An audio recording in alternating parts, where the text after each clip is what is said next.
Emotional sensitivity is a hallmark of neurodivergence. We're far more likely to experience intense emotions, react sharply to rejection, and struggle with regulation. This feeds into both relationships and business. Over-delivery is often both a necessity for stimulation and a response to internalized perfectionism and people-pleasing. Today's guest, Dr. Dante Assad Williams, is a psychologist, adjunct professor, entrepreneur, and social media influencer who believes that neurodivergent women, whom he calls Neurobaddies, bring unique strengths to both relationships and entrepreneurship, and that those strengths are directly tied to our multiple sensitivities.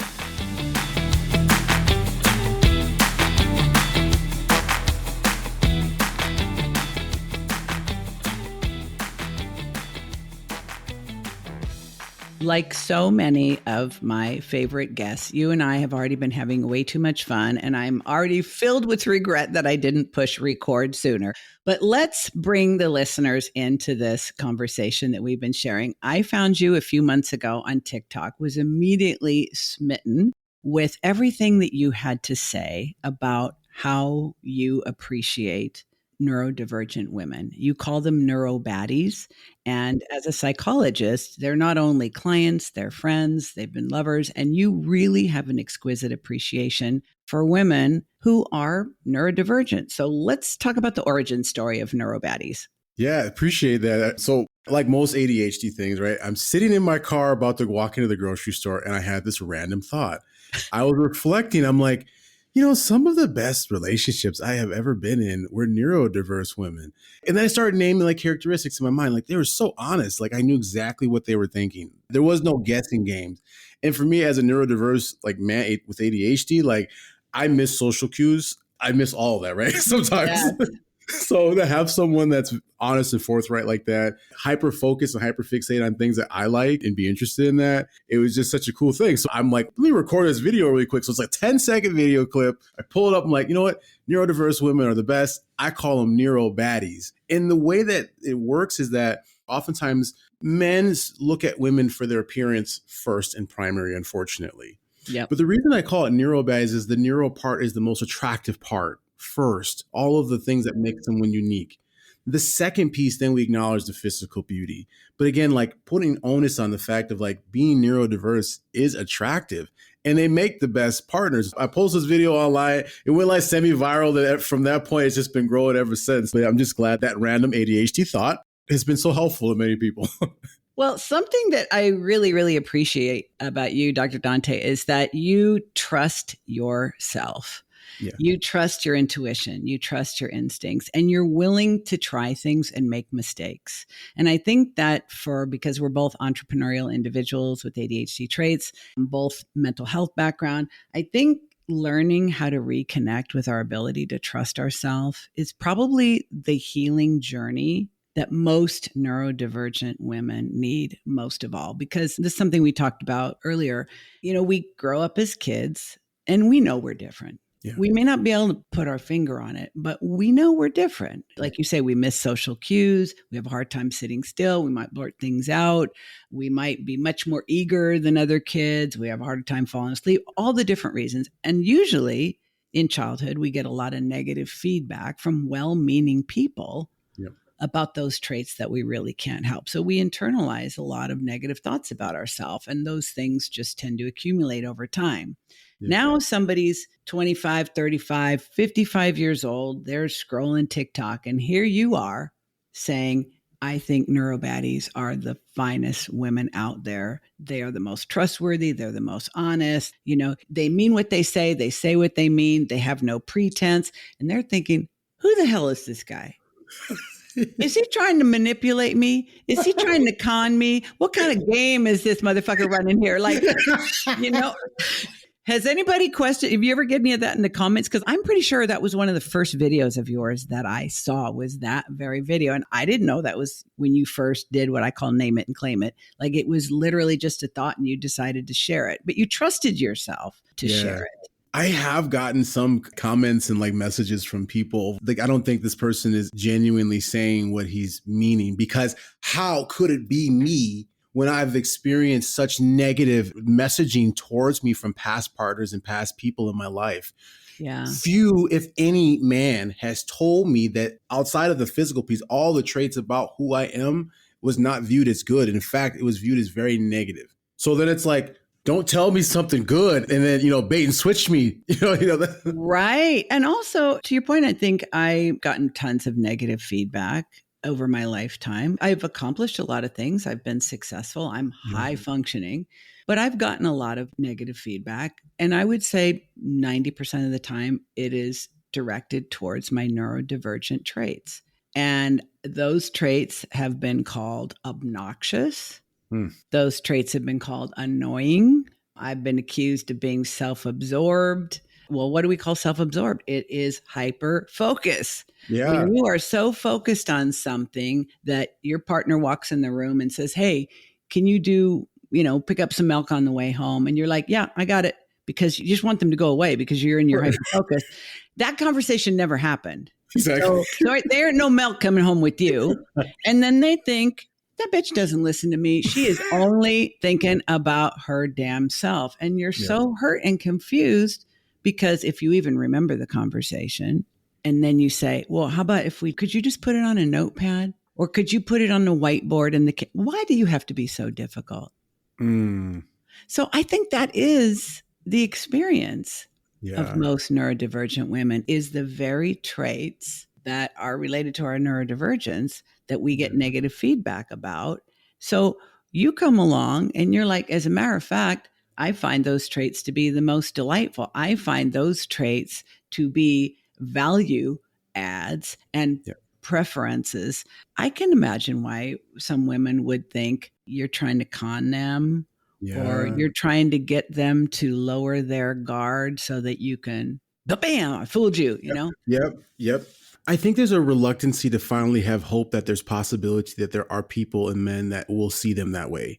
It seems still like a dream and still so far-fetched. And so why believe in a dream? So you fight against it. It's not about, like I've noticed is like, same thing with like therapy. When that countertransference happens, it has nothing to do with me really, but it's what in this moment that person is externalizing onto me as the conduit. Yes. Right. Yep. And so if they feel like that, my way I respond back to that is not through like anger or frustration. It's more like a curiosity of like, hey, I appreciate you just saying that. And two, like, can you tell me more about why you feel and think like that, if you wouldn't mind? And maybe I could be wrong in my messaging, so I'm open to hearing that. But most times it's not necessarily that. It's like the unresolved things that has happened to them that's now showing up when they finally hear messaging that they've always wanted to hear from a stranger online. You're absolutely right. And I think you're bringing up a point that is something I hear all the time with my clients, and certainly think about myself, is that because we're more emotional, our emotions can be triggered more easily and we can get high, we can get low, we might stay there longer than we like to. I'd like to say our emotions are more buoyant. Other people who are being less charitable would say we're more easily dysregulated. We have rejection sensitivity issues and so forth. But I notice, I think this is what you're speaking to, how often we will hold ourselves back from something that is appealing to us because we don't want to be disappointed because we take that so hard. Yeah. We try our best in everything. Yeah. And when it's not enough, oof. Yes. And I'll tell you, it's funny that you're saying that because you know that I work with entrepreneurs, and let's say somebody has got a job and they're building their business on the side. And so I'm telling them, you need to dial down on the fact that you over deliver at your job so you can conserve some of your energy. You can conserve some of your capacity so that you actually have something at the end of the day and maybe on a weekend to devote to your business. Yeah. And you know what they tell me, I'm sure you can guess, I can't do that. I refer to it as being full ass or no ass. We can't half ass anything. If we're in it, if we care enough to show up, we're going to do it to the best of our ability. And that's going to be over deliver. And I think it's not just because we tend to think we're constantly doing relationship management. We're constantly trying to prove ourselves. Yeah. But also we need a lot of stimulation. Yep. So we over deliver because we need the stimulation that goes with over delivering, not only because we may also be perfectionists and people pleasers. That's part of it, but we need Yep. the stimulation that comes from over delivering. So this idea that I'm not going to be all in wherever I am so I can save something for later, that's a hard sell for somebody who's built like us.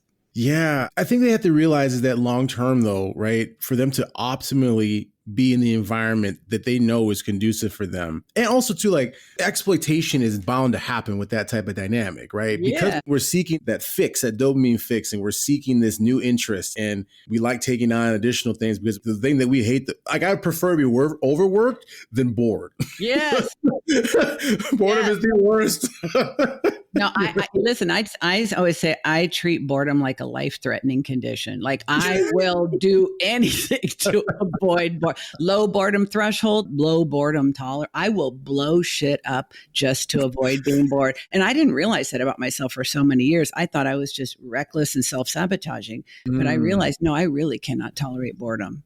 Yeah. I cannot. I think like for that particular person that has a hard time letting the concept of like all or nothing in work kind of shift that dynamic in how they're seeing themselves and that place of employment, there's a reason that they're wanting to leave to begin with. So that's part one, right?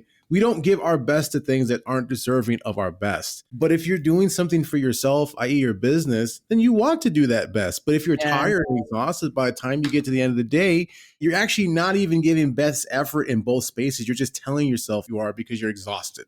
True. So, and you end up having very little at the end of the day. So you give your best at work and maybe you don't even like the place. Maybe you're one foot out the door and the other on a banana peel, but you are using yourself up there. Who gets the leftovers, if there even are any? The people that matter most, your friends and family. Exactly. They get the leftovers if there is even anything left over. Exactly. So the job that you don't like. Yes. Yeah. Now, you are a very smart young man and you are very self-aware and you have wholeheartedly embraced your neurodivergence, but you didn't grow up knowing that you had ADHD. What were you told as a little boy? Because you knew you were different, but what did you make of that? Would you make it mean? And how did you figure it all out? Yeah, I think I viewed it as I was like lazy or unmotivated or maybe not like smart enough. Like the way I learn is different. But I think also too, like in the 90s and like early 2000s, like at least, you know, my area and my reality and world, ADHD wasn't a thing. That was only for the really, really, really naughty kids at school, right? You want to be one of them. You know what? My mom, she'll show up at school. So misbehavior was nothing that. You know, you figure out body regulation strategies as a kid to sit still so you're not having those types of experiences. But I'm both hyperactive and inattentive at times. Yes. So I got the cocktail, the dual cocktail. Honestly, I think we make the best entrepreneurs, the combined. I clocked you as combined type. The first video I saw of yours on TikTok, I'm like, yeah, he's combined. Because you got to have enough hyperactivity and impulsivity to have a propensity to act. You can't sit and think and think and think and overthink and research and second guess and ruminate and analysis paralysis. You need to move. You need to act. So what that means is you are going to make decisions more quickly and you're going to act on those decisions more quickly. And at least half of them aren't going to work out. So you're going to become resilient and fail your way to success. I think we are much better off with combined type than strictly hyperactive impulsive, because those are the naughty kids. Those are the kids who get in all kinds of trouble because they literally cannot keep their motherfucking hands to themselves. But the overthinkers, second guessers, perfectionists, procrastinators, the ones who are so in their heads, they don't have any physical hyperactivity at all. I think they struggle the most because they can't get out of their heads to take action that might work out. And I think you've seen this mostly with women too. Don't most of the women that you've connected with have more the inattentive, distractible type?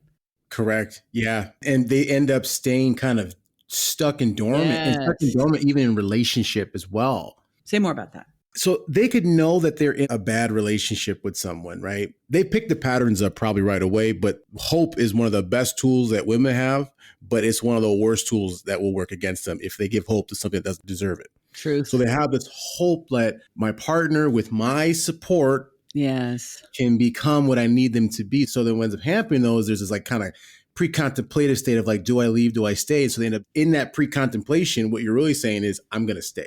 And then you stay way too long. Oh, I haven't heard it said that way before. So when you are thinking your way through that, do I stay or do I go? You think that you're making a decision. You think that you're making progress towards a decision. But what you're saying is that that's a decision to stay. How is that so from a neuropsychiatric or neuropsychological perspective? What's going on in the brain? I think what's happening is that it's a self-soothing strategy to make them feel like they're regaining control. Like you're wrestling with that in yourself, thinking through it within yourself. But the problem is that abusive person still has the same level of access to you as he did 3 months ago before you even had that thought. The access level has never changed. You haven't done anything. But you've self-soothed yourself to think and rationalize your way through it. Like, I know I don't deserve this. I should do this and this. You formulated a plan of departure. Yes. But they've never done the plan of departure. Months have gone by. Maybe years. Right. And for the narcissist person, they benefit off of that because they're, again, controlling the narrative and controlling the access part. So like just thinking about leaving doesn't lead to leaving. I am very rarely rendered speechless. And you, my friend, just delivered the goods. I did not know if we were going to bring up the topic of narcissism in this conversation because there's so many directions we could go. And I know that that is an area of interest and experience that you and I both share. And I think let's go ahead and go there because I know that we both share the belief and the observation that narcissistic personalities, toxic personalities, manipulative, controlling, abusive personalities tend to infiltrate and insinuate themselves into the lives of neurodivergent women with great regularity. And there's a unique combination of traits that neurodivergent women have that I think make them, I don't think neurodivergent women attract narcissistic personalities because that makes them responsible for their own suffering. I think narcissistic personalities are attracted to the traits and qualities that neurodivergent women have. And then once the woman is ensnared in that kind of, like you're in the spider web, it's hard for you to get out. Let's unpack that from your perspective. Yeah, it's a predatory type of behavior because the narcissist, the whole classical foundation of it is a deep sense of self-hatred. Yes. So they have to constantly seek out sources of validation.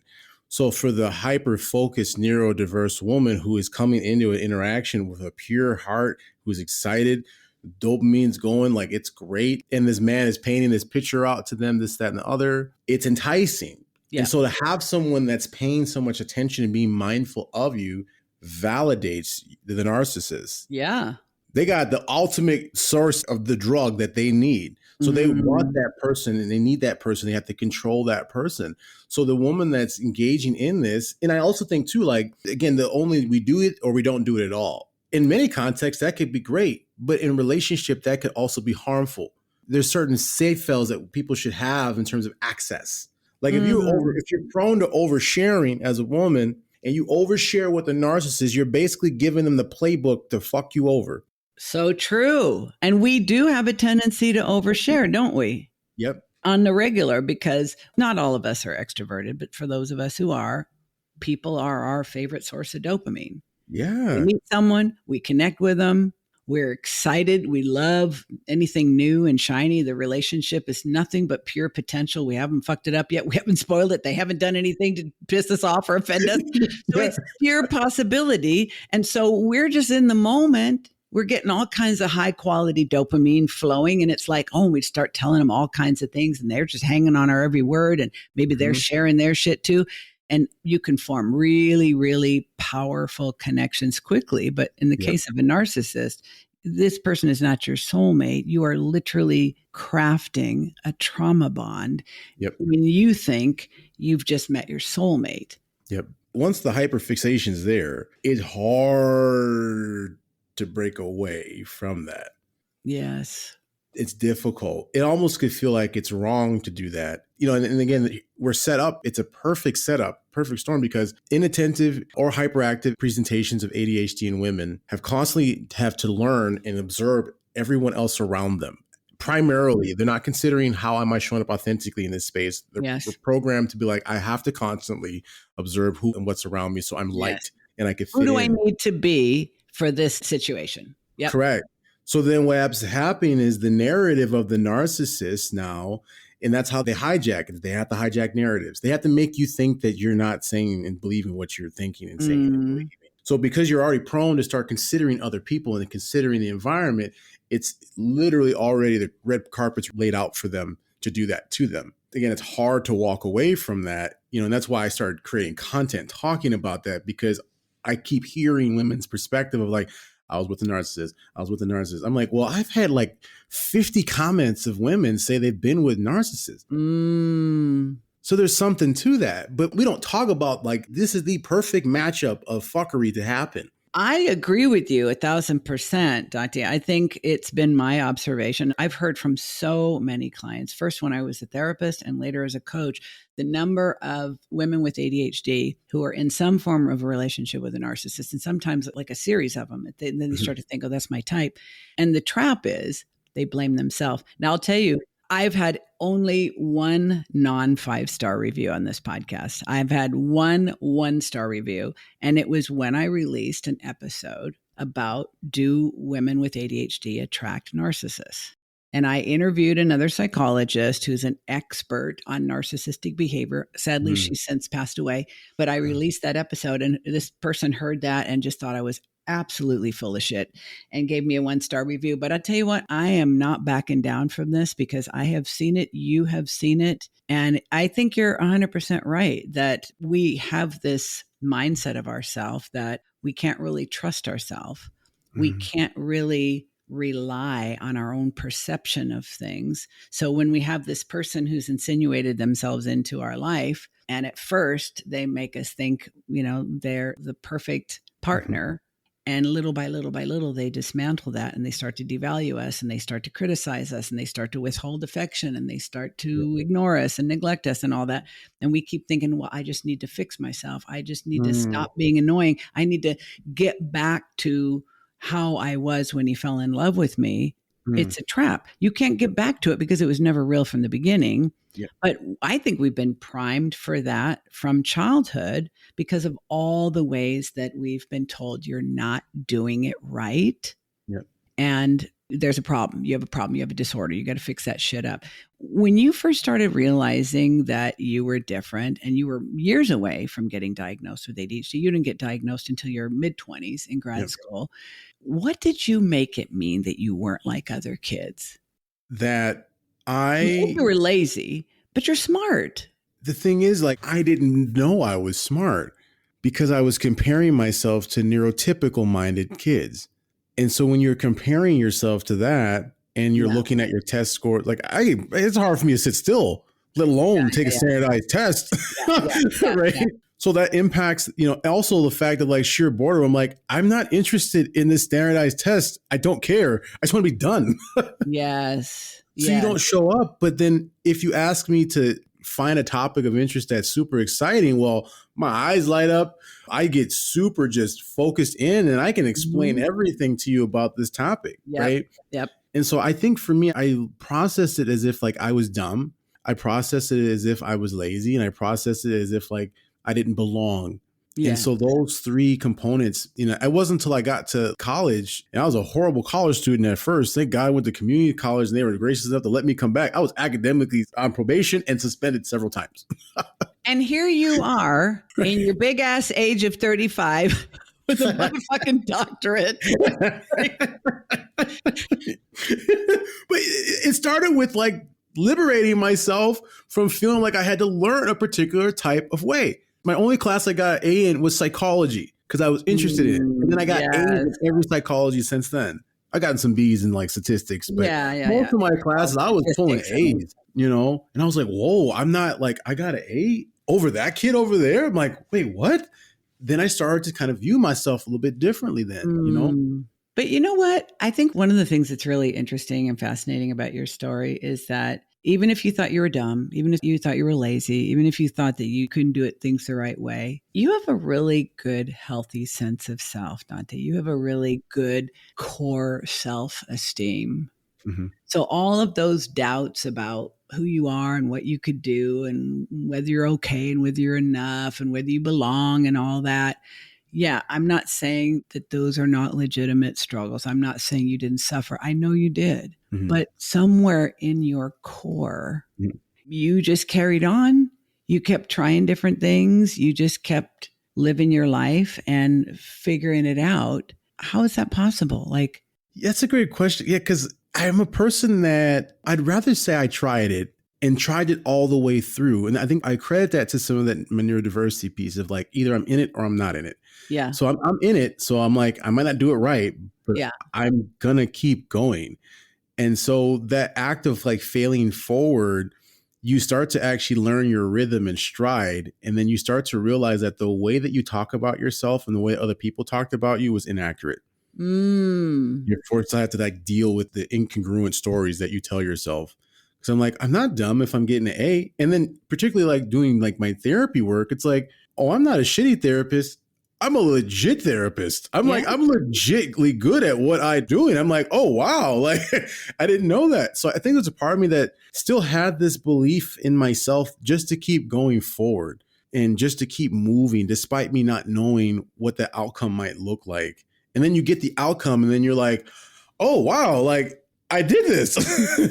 Actually, I think the hyperactivity thing helps a little bit too, because if you think about it, if you can't sit still, you're going to be moving. Exactly. So if you just keep moving, you probably have a better chance of getting somewhere and not being able to just sit and stew and fret and worry and feel shitty. It's like, I think this propensity for action probably really helped you. And did you have a person in your young life that really believed you? Because we now understand that ADHD is genetic and you're not ground zero. Yeah. You got it from somebody. So you were raised around at least one somebody who had it. Have you sort of let other people in the family kind of know, and have other people in your family chosen to be diagnosed by following in your example?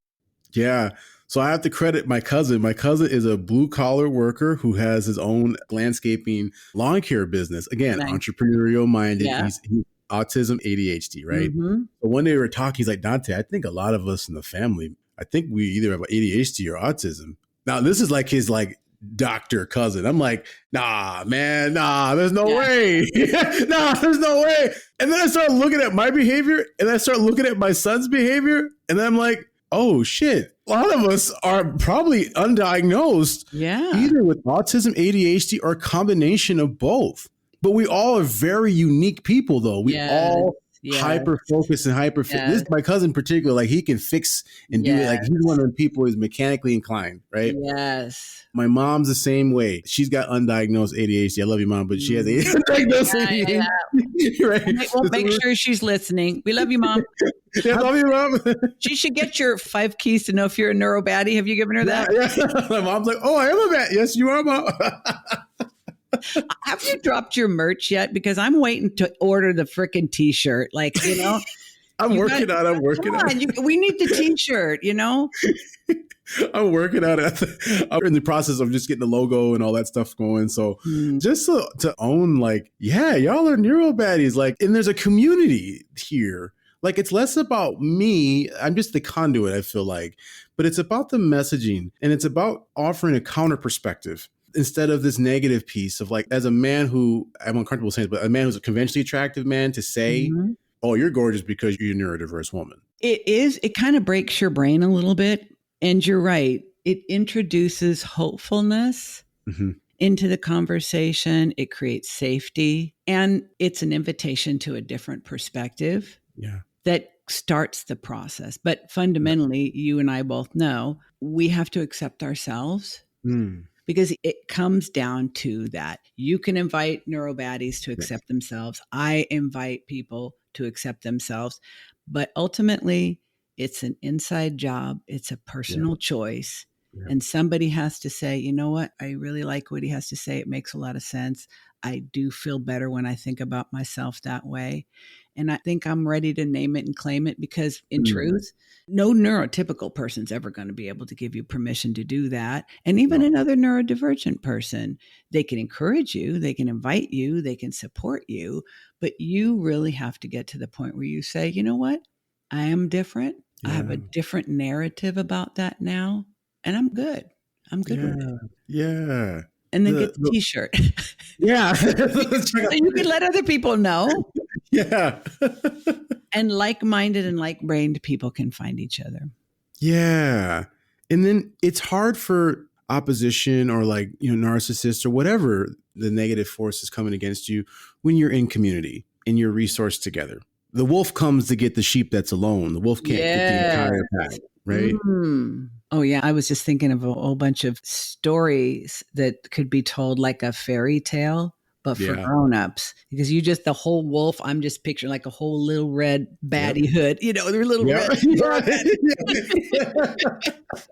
Hey, listen, I promised I wasn't going to keep you here all day. We already had a whole lot of interesting conversation before we started recording. And I promised I wanted to ask you this question because even though you are currently working under someone else until you're fully licensed, you are destined to be on your own in private practice and you're building a vibrant community on TikTok. I'm going to link to all the ways that people can find you, follow you, connect with you, learn from you.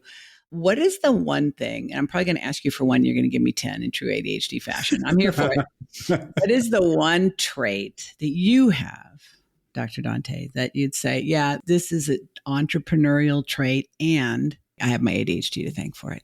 What would that be? I think it's my aspect of justice. Oh, preach. Yeah, because I mean what I say and I say what I mean. I deliver on what I said I was going to do, particularly like when it comes to like business. We see a lot of bad models of bad business and I just can't. There's a part of me, I just can't live with myself. There's a part of me, I just can't do it. There's just part of me, it just doesn't exist within me. I'm not saying I'm perfect, but there's a part of me that I have a large pause before I even think about considering doing an action that could break or breach trust or not following through on something.